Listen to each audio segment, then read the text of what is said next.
दोस्तों नमस्कार, स्वागत है आप सभी का एक बार फिर से पर्वतवाणी लाइव पर। मैं आपके साथ तन्मय भोगना। दोस्तों, बढ़ते हुए कहर ने जो हालत इस वक्त देहरादून की करी हुई है उससे तो आप सभी जानते हैं।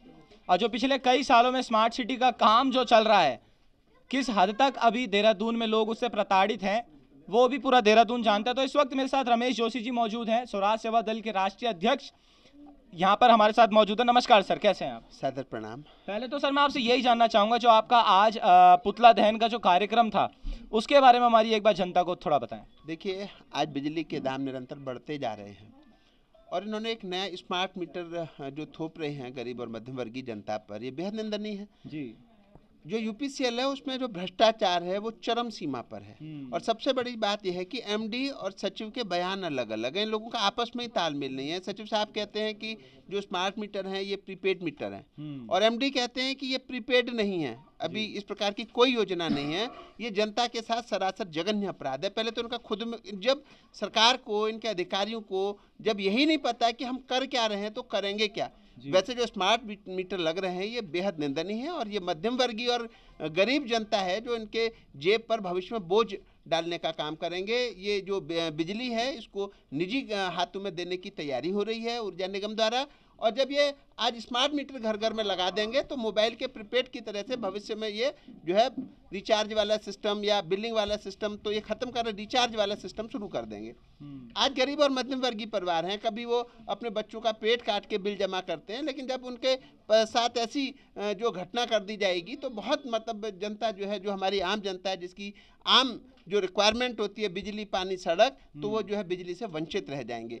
तो स्मार्ट मीटर बिल्कुल नहीं लगने चाहिए। और सबसे बड़ी चीज़ मैं आपको और बताऊं, भ्रष्टाचार किस प्रकार से व्याप्त है। ऊर्जा निगम में कई सारे अधिकारी खाली हैं, कई सारे जो है मुख्यालयों में हैं, लेकिन इन्होंने एक एक्सीएन को एससी का चार्ज दे रखा है, एक एक्सीएन को 2 जगह का चार्ज दे रखा है, फिर इस प्रकार के कई एक्सीएन है जिनको 2-2 जगह का इन्होंने चार्ज दे रखा है। तो ये ऐसा क्यों कर रहे हैं? इसमें भ्रष्टाचार की बू आ रही है। और ये लोग तमाम, अभी देखिए बाजपुर के अंदर कई एक बहुत बड़ा घोटाला हमने उजागर किया था, एक लंबे समय से हम उसमें जो है आंदोलनरत हैं। तमाम अधिकारी हर बार जांच के नाम पर फाइलें दबा देते हैं। जो एमबी है उसमें स्पष्ट रूप से जो है वहाँ के अधिकारियों द्वारा ये पाया गया कि एमबी पर जेई के और एक्सीएन के हस्ताक्षर जो है वो एसडीओ के हस्ताक्षर फर्जी कर दिए गए, जेई और एक्सीएन के द्वारा मिली भगत से, और वो जो है बिल का भुगतान भी कर दिया। तो ये भ्रष्टाचार इस प्रकार होगा तो क्या होगा? तो स्वराज सेवा दल ने आज पूरे प्रदेश में इसका पुतला दहन किया है एमडी अनिल यादव का, और इन लोगों को बिल्कुल चेतावनी दी है कि अगर स्मार्ट मीटर लगेंगे तो पूरा जो है प्रदेश व्यापी आंदोलन किया जाएगा। जो उत्तराखंड है इस पर एक्सपेरिमेंट न किया जाए। अगर ये स्मार्ट मीटर इतने अच्छे हैं, इतने सदुपयोगी हैं, तो बगल में हमारा उत्तर प्रदेश, हमारे योगी जी वहाँ पर माननीय मुख्यमंत्री के तौर पर, वहाँ से शुरू करके लाइए। वैसे भी दिल्ली के नज़दीक तो पहले उत्तर प्रदेश लगता है, तो वहाँ से लगते हुए फिर उत्तराखंड में लाएंगे इसको। कभी यूसीसी का एक्सपेरिमेंट कर रहे हैं, कभी स्मार्ट मीटर का एक्सपेरिमेंट कर रहे हैं, और भ्रष्टाचार चरम पर है जो इस प्रदेश में बिल्कुल भी लागू नहीं होने दिया जाएगा। इसके लिए पूरा आंदोलन किया जाएगा। जी, और जोशी जी मैं इसमें जानना चाहूँगा, क्योंकि अब उत्तराखंड, अगर देहरादून की हम बात करें, एक बरसात देहरादून में पड़ती है तो अच्छे अच्छे विभागों की पोल यहाँ पर खुल जाती है। अभी कुछ साल पहले की घटना है जहाँ पर बिजली पोल से तार निकलने के चक्कर में एक जो बच्ची थी वो गंभीर रूप से घायल भी हुई थी। तो जितना पैसा ये उस सेवा में लगा रहे हैं, स्मार्ट मीटर में लगा रहे हैं, क्या लगता है आपको उतना अगर अपने इंफ्रास्ट्रक्चर में लगाया होता तो शायद बिजली घर आज हमारे बढ़िया होते? तमाम जो आज ये नीति निर्माता हैं ये कोई नीति नहीं बना रहे, केवल भ्रष्टाचार में संलिप्तता के लिए कैसे पैसा का गबन किया जाए, कैसे पैसा उत्तराखंड से हड़प किया जाए। क्योंकि अधिकारी सारी बाहरी प्रदेश के हैं। अगर यहाँ के जो अधिकारी होते तो कहीं ना कहीं उनके मन में डर भय रहता है कि हमको कल इसी प्रदेश में रहना है, अगर हमने किसी भी प्रकार के बड़े घोटाले करे तो हमारी पोल खुलेगी, तो हमारी तमाम जो विजिलेंस जांच है या तमाम जांचें हैं तो हम फिर प्रदेश में मुंह दिखाने के काबिल नहीं रहेंगे।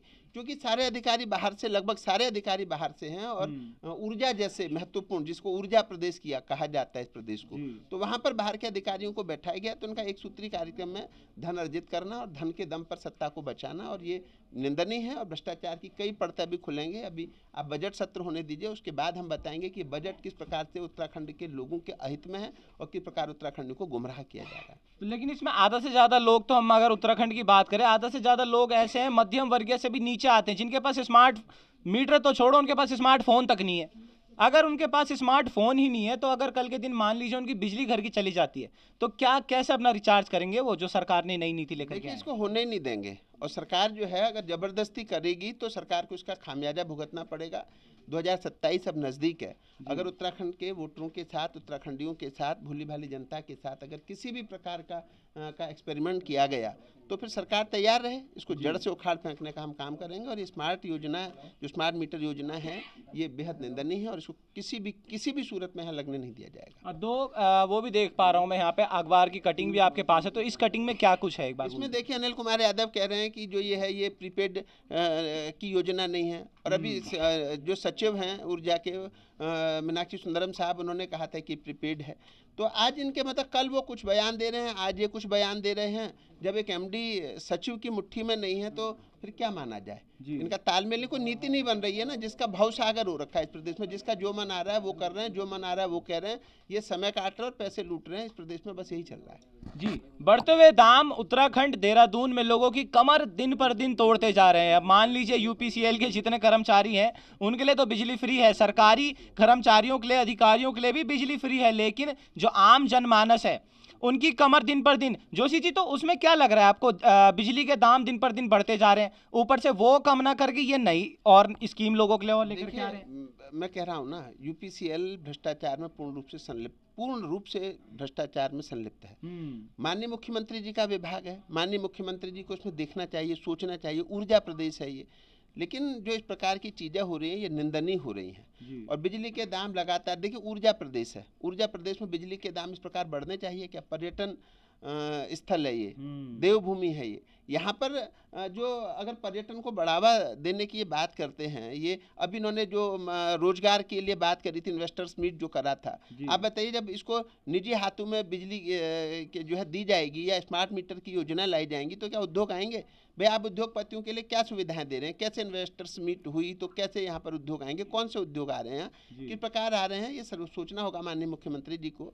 ऊर्जावान मुख्यमंत्री कहते हैं, युवा मुख्यमंत्री कहते हैं, अगर यही हाल रहे तो फिर आगे जो है भगवान ही मालिक है। चलिए, आगे भगवान ही मालिक है। और तमाम जितने दर्शक इस वक्त इस वीडियो को देख रहे हैं, आप भी मुझे अपनी प्रतिक्रिया कमेंट सेक्शन में बराबर बताएं। तो दोस्तों अभी के लिए बस इतना ही। देहरादून से इस वक्त मैं आपको दिखा रहा हूं जो तमाम मुद्दे इस वक्त चल रहे हैं। तो अभी के लिए बस इतना ही, तब तक आप बने रहे मेरे साथ और देखते रहिए पर्वतवाणी लाइव। धन्यवाद।